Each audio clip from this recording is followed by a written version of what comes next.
आदाब नाज़रीन, असीरे कलम में खुश आमदीद। आज की हमारी गज़ल सुकून ढूंढ रहे हैं नए मकानों में।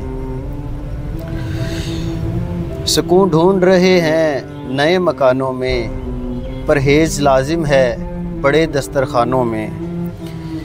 महसूस हुआ है परदेस की नींद से, नशा रखा है माँ तेरे शानों में।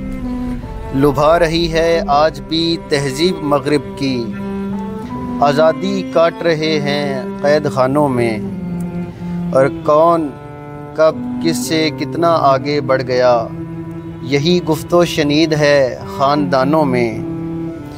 ये जो दिख रही है लामहदूद ज़िंदगी, क़ैद है मियाँ हसीं मर्तबानों में। सो रहे थे सभी नींद गफ़लत में, सो रहे थे सभी नींद गफ़लत में। इस्मतें लुट रही थीं पुलिस थानों में। मारा गया हादसे में जो एक जवान, एक आलाए मसनूई था उसके कानों में। और तू खाक और खाक ही तेरा बसेरा है, ढूंढ रहा है मंजिल आसमानों में।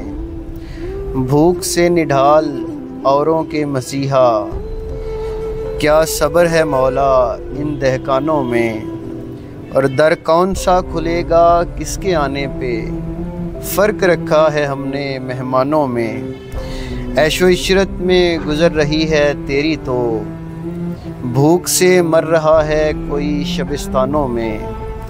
रिश्ते कारोबार बन चुके हैं मियाँ, बेटियां बिक रही हैं दुकानों में। शाहपरस्तों की भीड़ में रेहान, खुशबू आती है फीके पकवानों में। खुशबू आती है फीके पकवानों में। आपकी खूबसूरत समातों का शुक्रिया।